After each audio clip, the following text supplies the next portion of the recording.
Gusto de saludar a los amigos que nos siguen en Conocimientos TV. Desde ya damos y reiteradas gracias por seguir haciendo posible que este programa se siga produciendo. El día de hoy hemos tratado de invitar a un experto en temas fiscales, porque sabemos y por experiencia propia, más de alguna vez hemos vivido algunas irregularidades e ilegalidades contenidas en la misma ley. Entonces, ¿qué hacer al respecto? ¿Cómo puede encarar eso? Y por qué no decirlo, ¿cómo puede tener el derecho de defensa ante tal situación? Y por ello quiero hacer una presentación breve de un buen amigo que es el licenciado y máster Luis Alvisuriz, que nos acompaña aquí.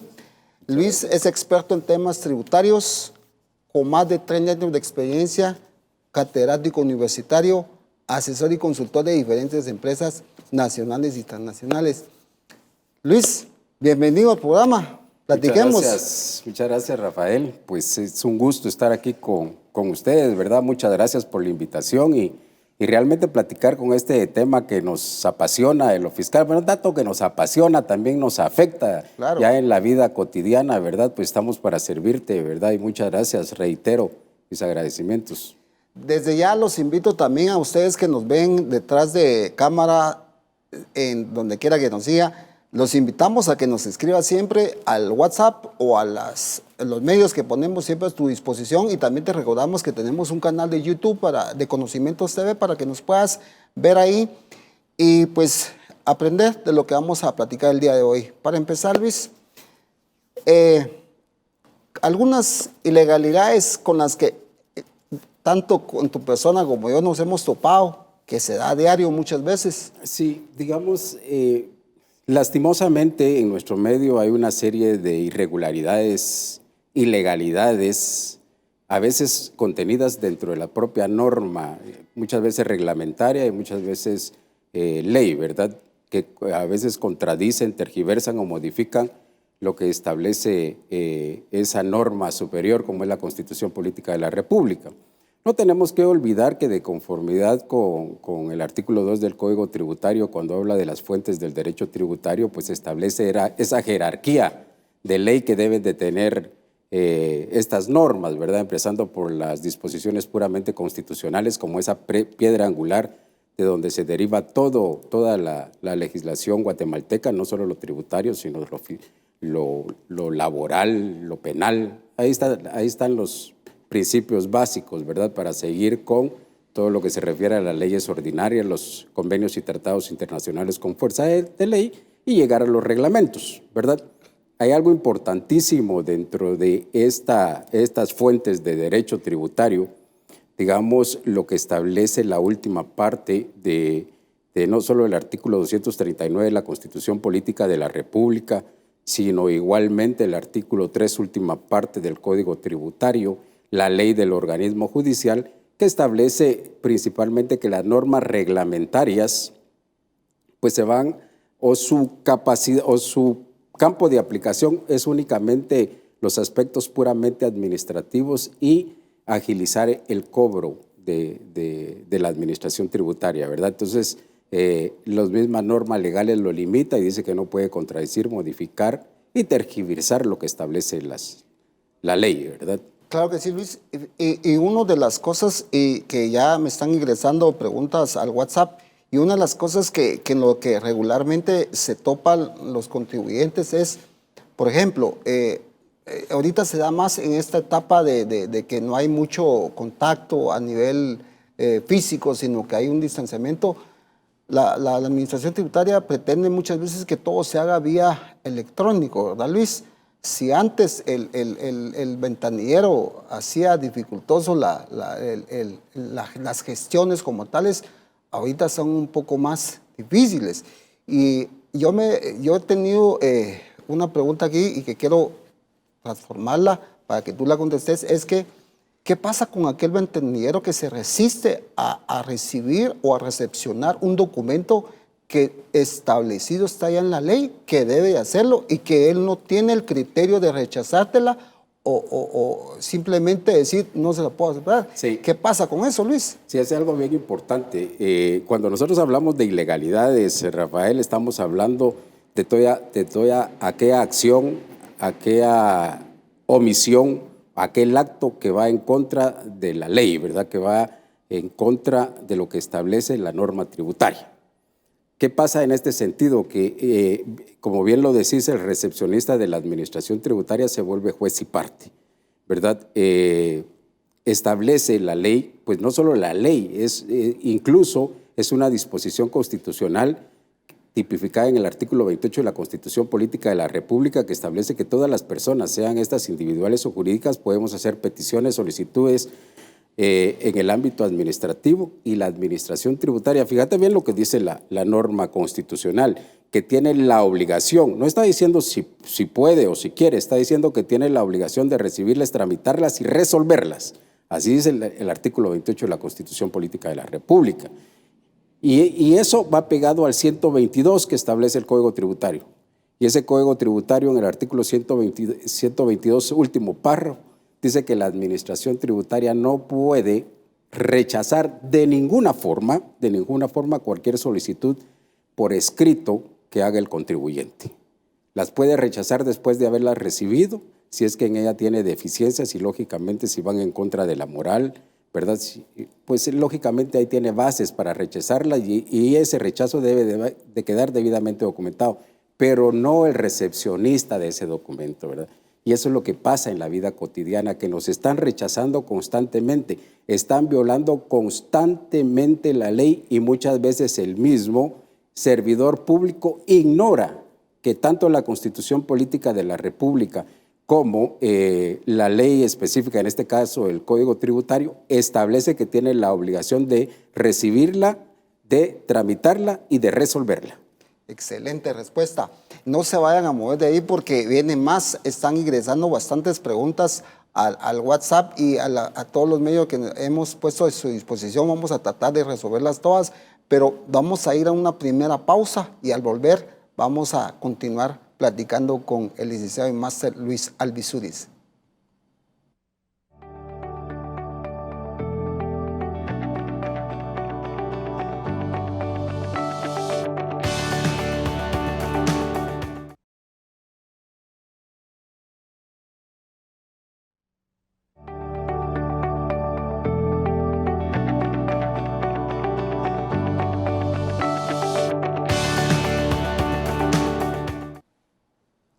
Seguimos conversando con el licenciado Luis Alvisúriz de lo que son algunas irregularidades e ilegalidades que se cometen incluso dentro del mismo marco de ley.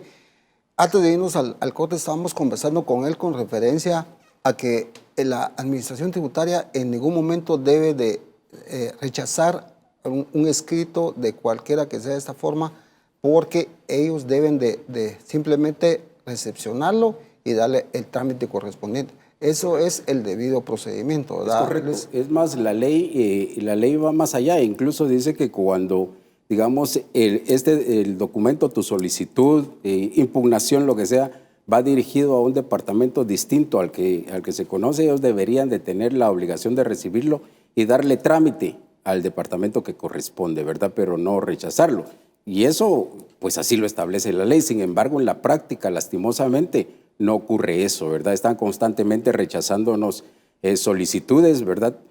Principalmente porque dicen que ahora se cambió de lugar de recepción, que ahora está por decir algo, en el Torre Azul o está en el edificio empresarial, pero digamos el contribuyente regularmente desconoce, porque tampoco hacen público dónde van a recibir determinados documentos, ¿verdad? Y entonces caemos en determinadas ilegalidades. Adicionalmente que en determinadas solicitudes, como pueden ser las solicitudes de devolución de crédito fiscal del IVA o devoluciones de pagos en exceso del impuesto sobre la renta, pues buscan cualquier argumento para rechazar esa solicitud, ¿verdad? Yo te cuento, me acaba de pasar un caso específico el mes pasado en el cual se presentó una solicitud de devolución de pagos en exceso del impuesto sobre la renta.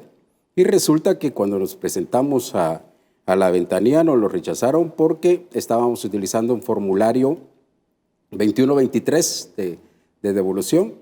Quiero aclarar que la ley no especifica, la ley únicamente dice que uno tiene la potestad de hacer la solicitud y la ley no va más allá y no establece que es a través del formulario que para el efecto le va a dar a uno la administración tributaria, no lo dice. Sin embargo, pues está bien, utilizamos un formulario 2123 y resultó que no era ese formulario, lo que era el 2124. Entonces dijimos que por favor entonces nos proporcionaban uno y no tenían ahí en la agencia. Comenzamos a averiguar y no había en ninguna agencia de la administración 2124. Sin embargo, sin ese formulario no nos lo recibían, pero ni siquiera la misma administración tributaria tenía ese formulario. Bueno, al fin lo conseguimos, ¿verdad? Como pudimos lo conseguimos y después nos lo rechazaron porque no tenía el anexo, porque ese formulario dice que tiene un anexo, ¿verdad? No había anexo tampoco en ninguna de las agencias, ¿verdad? Nuevamente a buscar el anexo, lo conseguimos y nos volvimos a presentar. Después resultó que no tenían la capacidad o no estaba el sistema parametrizado para recibir ese formulario, lo que nos teníamos que esperar otra semana. Y así sucesivamente cualquier justificación para no recibirlo, ¿verdad? Hasta que, pues lógicamente, nuestro colaborador estaba yendo y viniendo y al fin, pues fuimos nosotros, ¿verdad? Y nos presentamos y presentamos el expediente y en ese momento nos dijeron que no lo podíamos recibir, ¿verdad? Porque nosotros que estábamos presentando eso, en este caso particular, tu servidor tenía un omiso, que yo desconocía, ¿verdad? Que yo desconocía. Tenía un omiso por una tarjeta de circulación de vehículo, me recuerdo. Pero le argumentamos a la señorita que ese no era ningún impedimento para que nos pudiera recibir el expediente. Y sí que lo que ella estaba haciendo, ella sabía que era ilegal, ¿verdad? Porque si no nos lo recibía, lastimosamente íbamos a tener que levantar el acta administrativa correspondiente, argumentando daños y perjuicios, porque llevábamos un mes, Rafael, un mes de que no nos recibían ese expediente. Y esa fue la única forma que nos lo recibieron. Te hago este cuento porque todos los días sufrimos de ese problema, ¿verdad? Los contribuyentes todos los días sufren de ese problema y les están rechazando constantemente sus solicitudes, les están rechazando constantemente sus impugnaciones sin base legal que los pueda sustentar. Así es, Luis. Por eso mismo es que a mí nos han estado escribiendo constantemente de poder abordar un tema de esta índole, porque precisamente sucede eso. Precisamente muchas veces caemos como que el gigante Goliat contra David, estamos como que solamente a merced de las pues, disposiciones arbitrarias. Entonces, nosotros como comunicadores lo que pretendemos únicamente solo es dar esa asesoría a los que nos ven y que realmente también el contribuyente como tal tiene derechos. Claro que los tiene. Y solamente de hacer esos derechos. Claro, no somos subversivos ni nada por el estilo, sino que más que somos profesionales en este sentido. Y Luis, que es experto en el área, conversando de realmente qué hacer, Luis, porque en tu caso, tú que manejas el tema y me estás hablando de un término de un mes, ¿y qué pasará con aquel que tal vez no es del todo familiarizado con estos temas y que se ve simplemente a merced del criterio de alguien y que te lo rechaza constantemente? Entonces, por eso es que desde ya te invitamos a que nos escribas, que nos hagas ya tus preguntas e incluso si hay algún caso en concreto, pues también vamos a poner a disposición los contactos de Luis Albizuris para que puedan ustedes tal vez hacerle una consulta en concreto, pero eso es básicamente este programa. Se va a tratar de ver cómo podemos nosotros como contribuyentes tener pues hacer valer ese derecho, pues porque ya está marcada una ley, ¿verdad, Luis? O sea, no estamos pidiendo más allá de lo que la ley previamente ya estableció y las reglas del juego ya están bien dadas. No es que mañana un acuerdo de directorio o que simplemente un ventanillero se le ocurrió tal o cual otra cosa, sino que eso es lo que estamos buscando. Pero antes de irnos a la pausa, solo quiero dejar ya una pregunta en el tintero, que ya viene la segunda etapa de la pausa, pero solo te quiero dejar eso para que después lo responda, Luis. Ese argumento de toda la vida, de hace mucho tiempo, es el famoso, primero lo llamaban bloqueo de NIT, ahorita le quitaron esa frase bloqueo, ahorita le dicen inhabilitación, y que son me parece que hay una frase que le agregan también que son por unas operaciones masivas que identificaron que había una pues un omiso y automáticamente su sistema dice que lo obliga. Pero ese sistema está parametrizado con la exclusión de alguien. La idea es quién es ese alguien y qué se puede hacer, porque claramente es una violación al derecho del contribuyente. Vamos a ir a la pausa y al volver vamos a tener la respuesta de Luis Albizuris.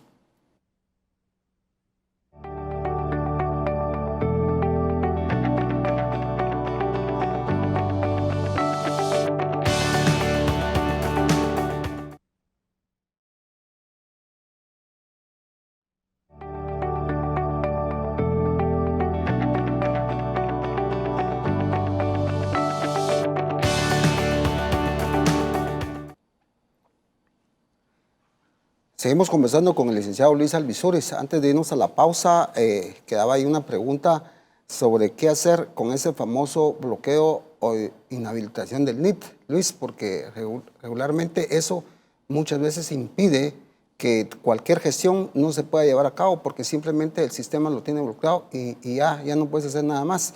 ¿Y qué podemos hacer?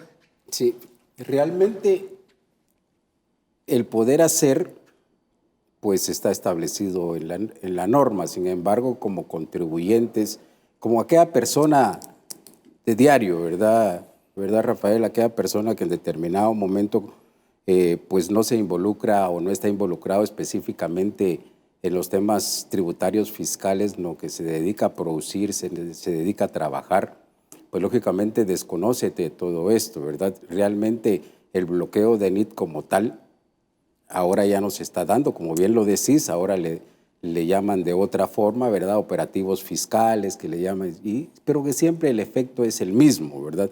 Que en determinado momento resulta ser una sanción prácticamente para el contribuyente. Claro. Y hay algo importantísimo cuando hablamos de sanción, porque la misma ley establece que no puede existir una sanción si previamente no existe una infracción debidamente tipificada en la ley, ¿verdad? Y no hay ninguna infracción dentro de la norma legal tributaria que establezca que la sanción pueda ser un bloqueo en NIT, porque es ilegal, es arbitrario, ¿verdad? Y está en perjuicio de los derechos del contribuyente. Realmente yo creo que raya en una inconstitucionalidad, porque te están afectando tus propias garantías, ¿verdad? Porque el contribuyente como tal puede quedar seriamente afectado por esa disposición de la administración tributaria, ¿verdad? Lógicamente la administración tributaria, cuando se le argumenta que por el actuar, por qué el actuar de esta forma, lo único que dice es que sí, no está contenido en ley, pero que si quieren que presenten un amparo, que es el medio legal para poder contrarrestar esto, ¿verdad? Pero ¿te imaginas cuánto le puede costar un amparo muchas veces al contribuyente? Pues resulta aceptando lo que dice la administración tributaria porque económicamente le va a sentir costo-beneficio, más beneficioso hacer lo que dice la administración tributaria que venir y ampararse, ¿verdad? Seguir un proceso de amparo. Claro que sí. Y eso es uno de un montón de situaciones que tú has estudiado y que en algún momento hemos podido compartir y que nos siguen llegando preguntas y como por ejemplo me llega aquí al WhatsApp que ponemos a disposición. Hay muchas preguntas, pero para enfocarme a esta que dice, es una ilegalidad que SAT exija actualizaciones de archivos y documentos que ellos mismos ya poseen. Sí, digamos, dentro de las últimas modificaciones que se hizo al Código Tributario, hay una modificación que se hizo al artículo 21, ¿verdad?, adherido, que establece los derechos de los contribuyentes, y dentro de los derechos de los contribuyentes está que toda aquella información de inscripción que ya la administración tributaria tenga en su poder, pues ya no la debería de pedir ni tiene la obligación el contribuyente de dársela, ¿verdad? Claro. Sin embargo, como bien lo estableces, lo siguen pidiendo. Y es más, hay una arbitrariedad que la misma administración tributaria cuando se hace una solicitud, pues y hace un requerimiento extra de alguna documentación ante esa solicitud que estás haciendo, regularmente pone en ese requerimiento que hace, al final, que si no se entrega lo que ellos están solicitando, no se le seguirá dando trámite a la solicitud. Eso es ilegal, eso es arbitrario, claro. Porque te decía que la propia Constitución Política de la República establece que tienen la obligación de recibir, tramitar y resolver. Ellos tienen que resolver, ¿verdad? y en determinado momento sí tiene que ser por una causa justificada que no permita en determinado momento hacer una determinación de las debidas obligaciones tributarias del contribuyente. Pero si este documento que están solicitando no tiene incidencia en el mismo, pues es improcedente, simple y sencillamente. No obstante, te lo ponen, al igual que ponen en todos sus requerimientos, que si uno no cumple con determinado se va a considerar como resistencia a la acción fiscalizadora. No obstante que el artículo 93 del Código Tributario establece que se debe de conocer y considerar como resistencia a la acción fiscalizadora. Así es. Bueno, y muchas de las preguntas que nos ingresan van relacionadas a eso y cada vez se hacen más concretas. Otra que me preguntan es, gusto saludarles, ¿es legal que el Estado o más bien la Administración Tributaria solicite al contribuyente que pague impuestos sobre la renta anticipada? Tal es el caso de los pagos trimestrales, que solo es algo parcial y que no te da certeza que vas a ganar al final de un periodo fiscal.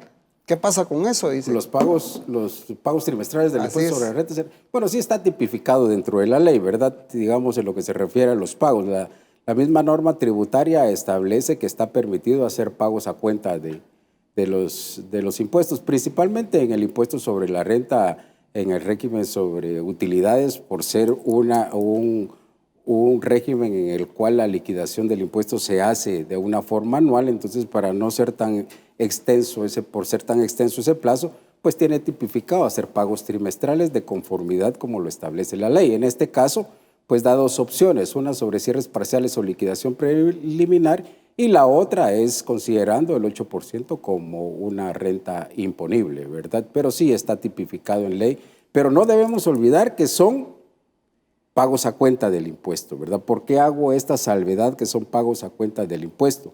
Porque hasta en ese momento todavía no hay ningún adeudo tributario que se le pueda exigir al contribuyente, ¿verdad? Y ahí hay mucha tela que cortar, principalmente cuando nos están cobrando intereses, ¿verdad?, sobre algún pago trimestral que se dejó de hacer, ya sea que se dejó de hacer en su totalidad o parcialmente, y nos cobran intereses, ¿verdad?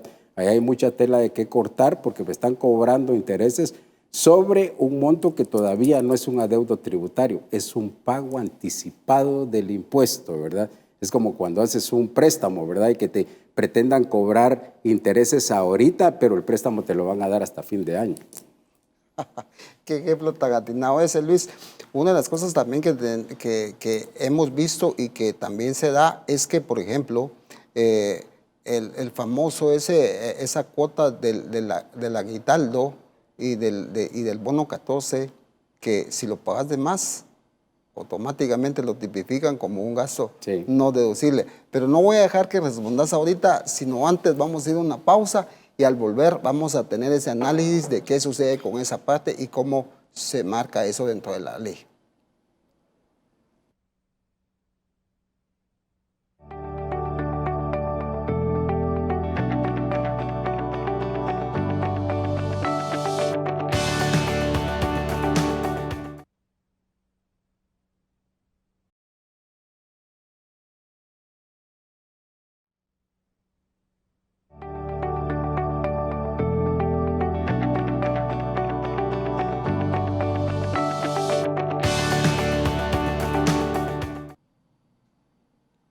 Conversando con el licenciado Luis Alvisuriz, dejamos una pregunta ahí antes de irnos a la pausa que quisiéramos retomar con la respuesta de Luis.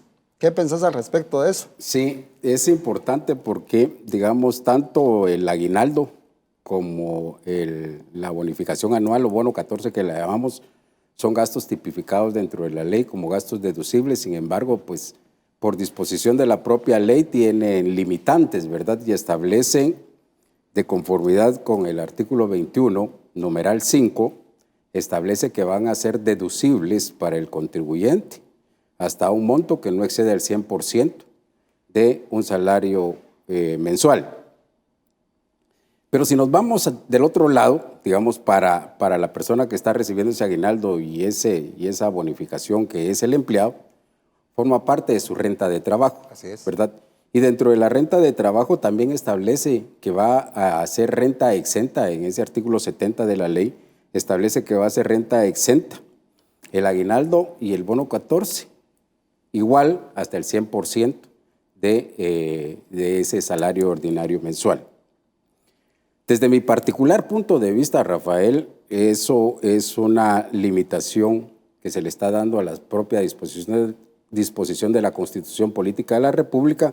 Explico por qué. En la Constitución Política de la República, en el artículo 102, que habla sobre los derechos sociales del trabajador, ¿verdad?, establece que estas prestaciones son derechos mínimos o son condiciones mínimas laborales, ¿verdad? Son derechos sociales mínimos desde el punto de vista laboral. ¿A qué se refiere cuando son mínimos? Que nadie puede pagar menos de eso. Claro. Todo mundo, todo patrono, toda persona que actúe como patrono tiene la obligación de pagar un aguinaldo y un bono 14, que en ningún caso puede ser menor del 100% de un salario ordinario, ¿verdad? Pero establece la Constitución Política de la República en el artículo 106 que estas prestaciones son susceptibles de ser superadas. ¿Qué es lo que está diciendo la Constitución? Mire, qué bueno si usted paga más de ese 100%, ¿verdad? Porque esa es la condición mínima que da la ley, ¿verdad? Es la condición mínima. Y entonces la Constitución dice, es susceptible de ser superada. Es más, estas prestaciones son irrenunciables, tienen la obligación de pagarlos obligadamente, ¿verdad? Y entonces viene la ley ya ordinaria, que en este caso es la ley del impuesto sobre la renta, e indirectamente lo limita. Y le dice al patrón, si usted paga más de aguinaldo, si usted paga más de bono 14, entonces a usted lo voy a sancionar porque ese gasto que usted paga en exceso es un gasto no deducible. Y le dice al trabajador, si usted recibe más de ese 100%, lo que usted reciba de más se lo gravo con el impuesto sobre la renta. Y entonces se convierte en una doble tributación económica. No legal, porque si bien es cierto, es el mismo acto que se está grabando 2 meses, se está grabando 2 veces, es a diferente sujeto pasivo. Por eso es que no se tipifica la doble tributación que está en el artículo 243 de la Constitución Política de la República. Pero debería de ser ilegal. ¿Por qué? Porque está limitando ese derecho constitucional. Lo está limitando desde el punto de vista puramente tributario, ¿verdad? Desde este particular punto de vista, yo considero que no debería de ser, ¿verdad? Debería de quedar libre lo que quiera pagar cualquier patrono de aguinaldo, bueno, y de bono 14, siempre que no sea menos de lo que ya establecen las normas mínimas, ¿verdad? Claro que sí. Claro que sí. Y siempre te invitamos que nos escribas al WhatsApp y también que nos digas en todas las plataformas que ponemos a tu disposición, también por medio del canal de YouTube de Conocimientos TV, para poder pues llevar esta información que estamos compartiendo contigo, que nos sigues. Y eso pasa también con las dietas, ¿verdad, Luis? Que hemos conversado en un montón de veces y es casi que las mismas formas que sucede. La dieta como tal es una irregularidad. Es una irregularidad. Yo diría que es una ilegalidad, Rafael, que está contenida en el artículo 9 del reglamento de la Ley de Actualización Tributaria. Porque establece el reglamento. Te decía al principio que el reglamento se va a limitar únicamente a ver lo correspondiente al cobro y a los procedimientos, al cobro administrativo y a los procedimientos, ¿verdad? Cuando es un procedimiento, pues está bien, pero no puede modificar, tergiversar o contradecir lo que dice la ley. Y viene ese artículo 9 de la ley de la actualización, del reglamento de actualización tributaria, y establece que para hacer deducible las dietas, ¿verdad?, que se les pague a miembros de directorios, de consejos de administración, consejos municipales o cualquier otro tipo de consejo, ¿verdad?, se va a documentar con un recibo simple y se va a timbrar, ¿verdad? Desde mi particular punto de vista, se está violando totalmente la ley del impuesto sobre la renta y la ley del impuesto al valor agregado. ¿Por qué? Porque el mismo artículo 4, si mal no me recuerdo, en el numeral 1, inciso E, establece que es actividad lucrativa. Y dentro de la actividad lucrativa, perdón, sí, yo creo que se lee, pero no me recuerdo bien del inciso. Establece que actividad lucrativa es todas las dietas, retribuciones, remuneraciones que se reciban, que no sea en relación de dependencia, ¿verdad? Todo eso forma parte de actividad lucrativa para las personas. Si me permitís leer por su importancia, literalmente lo que dice ese artículo, el artículo 4 de la ley, pero también lo establece el 10, numeral 8, que también aquí lo tengo, que aquí me salió cabal, dice que estoy en el artículo 10 de la ley del impuesto, el hecho generador de actividad lucrativa, y dice que es un hecho generador de actividad lucrativa los originados por dietas, comisiones o viáticos no sujetos a liquidación o que no constituyan reintegro de gastos, gastos de representación, gratificaciones u otras remuneraciones obtenidas por miembros del directorio, consejos de administración, consejos municipales y otros consejos u órganos directivos o consultivos de entidades públicas o privadas que paguen o acrediten a personas o a entidades con o sin personalidad jurídica residentes en el país, independientemente de dónde actúen y dónde se reúnan. Eso es actividad lucrativa desde el punto de vista de impuestos sobre la renta, ¿verdad? Desde el punto de vista del IVA, lo dejamos para el siguiente segmento. Bloque. Entonces, aparte, vamos a regresar enseguida.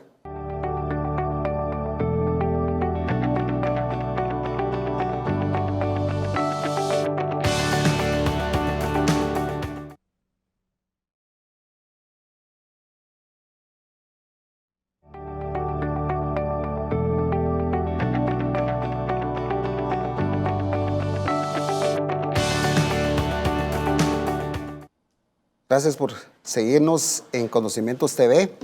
Dejamos una respuesta inconclusa. Retomala, Luis. Lo de las dietas, sí. Te decía que esas dietas, no obstante que ese famoso artículo 9 del reglamento establece que se documentan con recibos simples y se timbran, pues te decía que desde el punto de vista del impuesto sobre la renta, bueno, primero vamos a definir algo, Rafael, que tal vez se me estaba quedando en el tintero, que son las dietas. Y las dietas, pues, son retribuciones, remuneraciones, ¿verdad?, que se le pagan a personas porque participan en un órgano que toma decisiones.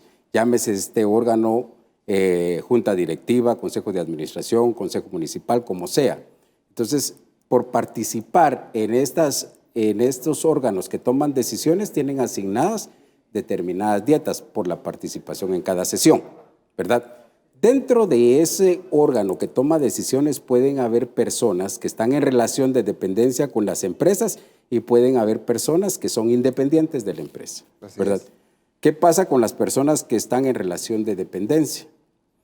Que desde mi particular punto de vista, estas dietas que se le pagan a personas que están en relación de dependencia deberían de formar parte de las rentas de trabajo, por disposición del artículo 68 de la Ley del Impuesto sobre la Renta, que establece que el hecho generador de las rentas de trabajo es cualquier sueldo, remuneración, prima, retribución, independientemente de la denominación que se le dé, que se le pague a una persona que no esté en relación de dependencia, que esté en relación de dependencia, ¿verdad? Viceversa, para los que no están en relación de dependencia, que desde ese particular punto de vista considero que es una actividad que está gravada con el IVA por disposición de la definición que nos da el artículo 2 de la ley del IVA y el artículo 3 del hecho generador del IVA. El artículo 2 que establece y define qué es un servicio, y dice que servicio es la contraprestación que una persona hace para con otra, por la cual recibe una remuneración, una retribución, una prima o cualquier otra denominación, siempre que no sea en relación de dependencia. ¿Sí? Entonces es un servicio. Y en el artículo 3, el hecho generador nos dice que están grabados todos los servicios dentro del territorio guatemalteco. Entonces es un servicio grabado con el impuesto al valor agregado. ¿Verdad? Desde el punto de vista para las personas independientes, te decía que en este órgano participan personas en relación de dependencia y personas independientes, ¿verdad? Entonces, esas personas que están en relación de dependencia debería de formar parte de su renta bruta desde el punto de vista de rentas de trabajo, ¿sí? Y viene entonces la ley del impuesto del timbre y establece que todas las retribuciones, remuneraciones que se reciban en relación de dependencia por disposición de la ley están exentos del timbre y se documentan con un recibo simple. Forman parte de la renta de trabajo. Y allá me está diciendo que se tiene que hacer y que se tiene que timbrar. Y lo que está independiente, pues es un servicio, ¿verdad? Es un servicio que se está prestando, es una actividad lucrativa, por lo tanto, desde el punto de vista legal, considero que esas dietas para los independientes están grabadas con el IVA y ellos deberían de emitir la factura correspondiente y si no tienen facturas, emitirle la factura especial correspondiente. No obstante, como te digo, la misma norma reglamentaria lo establece, que no tiene potestad para establecerlo. Primero, dejemos claro que la norma reglamentaria no tiene potestad para establecer esa condición, porque lo único que ello le compete son los procedimientos y el cobro administrativo, nada más. Así es. ¿Verdad? Por la disposición. Y no más allá de eso, ¿verdad? Así es. Entonces te digo, la misma norma legal, en este caso, esa norma reglamentaria, está modificando la ley como tal. Así es. Y fíjate, Luis, que una de las cosas que me llama la atención y que nos han llegado como pregunta y quiero como que concentrarla en una sola es, de un tiempo para acá la Administración Tributaria está usando una modalidad del simple y sencillamente a través de su sistema, que configuraron su sistema y que te establece que si por alguna razón no incluiste una factura en un lapso de 2 meses. Ya sé por dónde vas. Así es, yo creo que ya sabes por dónde vas. Automáticamente dice, le rechazo el crédito fiscal después de 2 meses. Eso sí es una cosa así... Seria, porque imagínate una factura de ponerle cualquier valor, elevarlo a la N y es cualquier valor. Y que un sistema te diga no se puede y que incluso la misma administración quiera como forzar un poquito la ley y decirte no se puede porque la misma ley dice. ¿Cuál es tu comentario al respecto, Luis? Sí, realmente que son casos que se están dando y eso viene desde el año pasado. No me recuerdo bien cuándo salió, pero realmente es una arbitrariedad y ilegalidad lo que se da. Y yo considero que es por la mala intención. A alguien se le ocurrió, ¿verdad, Rafael? A alguien se le ocurrió, sí. Porque esto, si te recordás, no venía así. La norma siempre ha estado. Digamos, el artículo 20 de la Ley del Impuesto al Valor Agregado establece que en lo que se refiere al crédito fiscal, que las facturas, algo así dice la norma, que las facturas y los recibos en las importaciones y de las importaciones deben de corresponder al mes en el cual se está declarando, ¿verdad? A esa declaración. Pero si por cualquier circunstancia no se declararan en ese mes, pues tienen hasta 2 meses para poderlos declarar, de lo contrario no se va a aceptar el crédito fiscal. En términos generales, parafraseando, lo que establece ese artículo 20, eso es lo que dice, pero se malinterpretó esa última parte que dice que no se va a considerar crédito fiscal, ¿verdad? En el entendido que lo que no se va a considerar es que se pierda el crédito fiscal, que para efectos de declaración en la continuidad de esas declaraciones ya en el futuro no le voy a aceptar que créditos de más de 2 meses me incluya en esas declaraciones de hace más de 2 meses, pero no que haya perdido el crédito en su totalidad. Claro. ¿Por qué no que se haya perdido el crédito, Rafael? Porque si no realmente estamos violando la seguridad jurídica. Claro. No es posible que la administración tributaria tenga 4 años para ejercer sus derechos, como lo establece el artículo 47, ¿verdad? Para hacerte revisiones, para ponerte multas, sanciones y todo lo que corresponda, y el contribuyente únicamente tenga 2 meses para ejercer sus derechos de crédito fiscal. No, pero la ley no se refiere a eso, Rafael. La ley lo que te está diciendo, mire, en futuras declaraciones usted ya no lo va a poder incluir. Lo que usted tiene que hacer es lo que establece el artículo 106 del Código Tributario. Tiene que rectificar y retrotraerse al mes que corresponde. Y si usted ya ha presentado más declaraciones, entonces lo que tiene que hacer es rectificar todas esas declaraciones, pero no negarte ese crédito fiscal. Totalmente. Es ilógico, Supongamos que nosotros no conocemos nada de impuestos. No conocemos nada de impuestos, Rafael. Hasta la propia lógica me dice que es ilógico que un ingreso no tenga sus propios costos y gastos. Claro. Sería divino, ¿verdad? Sería divino que, digamos, hagas operaciones y que tengas ingresos, pero que no hayas invertido nada para eso, ¿verdad? Recordemos que hay un principio fundamental también para el contador público y auditor que establece que no puede existir ningún ingreso ni su costo y gasto vinculado, ni ningún costo y gasto que no tenga ingreso vinculado, ¿verdad? Así Desde es. el punto de vista puramente técnico-contable te estoy Así hablando, ¿verdad? Y entonces, es ilógico. Terminamos. Vamos a ir a la pausa, pero está muy interesante esta respuesta, Luis, pero la vamos a continuar en el siguiente bloque.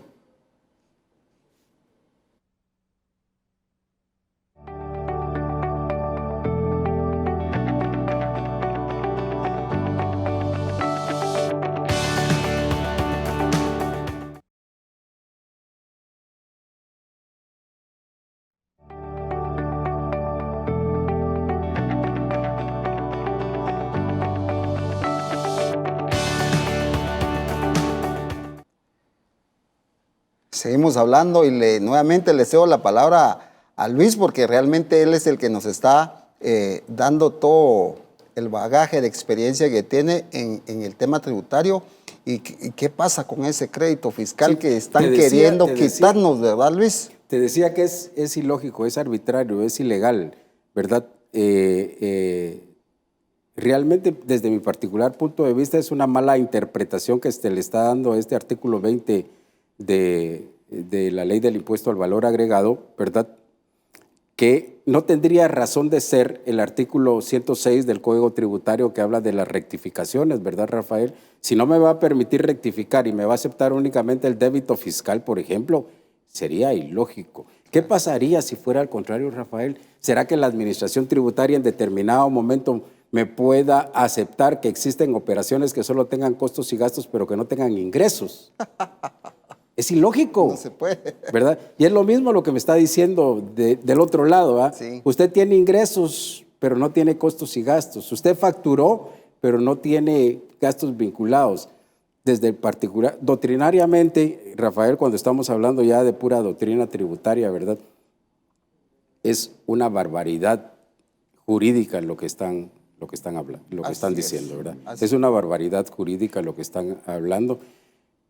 Cuando hablamos de la Constitución Política de la República, estamos hablando y hablamos del artículo 239 y hablamos del artículo 243 de la Constitución Política de la República, habla de la equidad y justicia tributaria, Así es. ¿verdad? Realmente esa equidad y justicia tributaria es, ¿qué te digo yo? Es un principio muy subjetivo, Así es. ¿verdad? Muy subjetivo.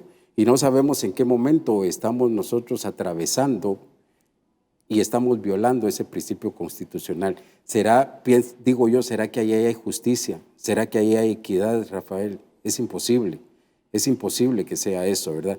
Estamos malinterpretando. Es más, yo considero que se está violando el artículo 31 de la Constitución Política de la República, pero aquí sí preferiría que fuera un experto constitucionalista porque ese artículo 31 de la Constitución Política de la República le da el derecho a todas las personas. Recordemos que la norma constitucional se interpreta de forma amplia, no restringiéndola, no que ampliándola, ¿verdad? Y el artículo 31 dice que todas las personas en Guatemala tienen el derecho de poder corregir, rectificar y actualizar. Eso es lo que dice el artículo 31 de la Constitución Política de la República. Y me está diciendo, usted tiene el derecho a corregir, usted tiene el derecho a rectificar, ¿verdad? Lo que a usted le pertenece. Pero aquí no me están dejando, Rafael. O me aceptan solo lo que es conveniente para el fisco, una disposición puramente pro fisco, ¿verdad? Viendo los beneficios del fisco. Hay muchas ilegalidades, hay muchas arbitrariedades y principalmente esta del crédito fiscal, que cómo pueden pensar que va a haber un débito. Te estaba hablando doctrinariamente. ¿En qué se basa el impuesto al valor agregado doctrinariamente? El impuesto al valor agregado se basa en un principio de neutralidad que establece que ante todo débito hay un crédito y ante todo crédito hay un débito. ¿Sí? Ese es el principio fundamental del impuesto al valor agregado doctrinariamente, ¿verdad? Que ante todo débito hay un crédito y ante todo crédito hay un débito. No puede existir un débito sin crédito y viceversa, ¿verdad? Pero aquí sí me está diciendo a mí la administración tributaria, porque ese es criterio de la administración tributaria. Me está diciendo la administración tributaria, mire, usted solo tiene débitos, pero no tiene créditos, ¿verdad? Y ahí sí hay una serie de irregularidades irregularidades podríamos seguir hablando, Rafael, ¿verdad? Y no nos va a alcanzar un programa ni dos programas para poder hablar de esas irregularidades. Pero lo que quisimos en ese programa es eso precisamente, Luis, despertar a que pues el contribuyente tiene derechos, de que tenemos el derecho incluso de tener a un experto que nos lleva. Si bien es cierto, como dijo Luis, que tal vez no es tu día a día el manejar estos temas, pero hay gentes como Luis que realmente están al pendiente de esto y se puede auxiliar de esto, se puede auxiliar de un experto para que obviamente hagan valer sus derechos como contribuyentes y no caer al margen de una situación arbitraria. Y yo dejo esta inquietud al aire y dejo esto como algo que se debe hacer una reflexión. A pesar de que muchos de los sectores económicos de pymes y pequeños contribuyentes están siendo golpeados por esta situación que se vive con respecto a la pandemia, en donde han habido cierres temporales de negocios, aún así esto sigue habiendo un atropello. Entonces lo que queremos es como bien lo dijo Luis, justicia y equidad para todos. Y eso es lo que buscamos. Estamos total y absolutamente de acuerdo en tributar y de hecho se hace. Pero hagámoslo de la forma que ya está establecido dentro del marco de ley, que porque queremos llegar a una cuota establecida, tengamos que atropellar, no se vale. Entonces, como comunicadores, tenemos la obligación en Conocimientos TV de producir esto y hacerles ver esto, de que pueden ellos hacer valer sus derechos y que esos temas que hablamos hoy, hay muchos más. Y por eso mismo es que los invitamos a que nos escriban, a que nos hagan llegar sus preguntas y en algún momento determinado, si pues necesitan un apoyo, pues ahí está pues a disposición Luis en su despacho y también pues si hay algo muy teórico que podamos responder, con todo gusto lo vamos a hacer. Y eso ha sido el programa del día de hoy. Les agradecemos bastante por vernos y los invitamos a ver siempre nuestros medios que hemos puesto a tu disposición como nuestro canal de YouTube de Conocimientos TV. Hasta la próxima.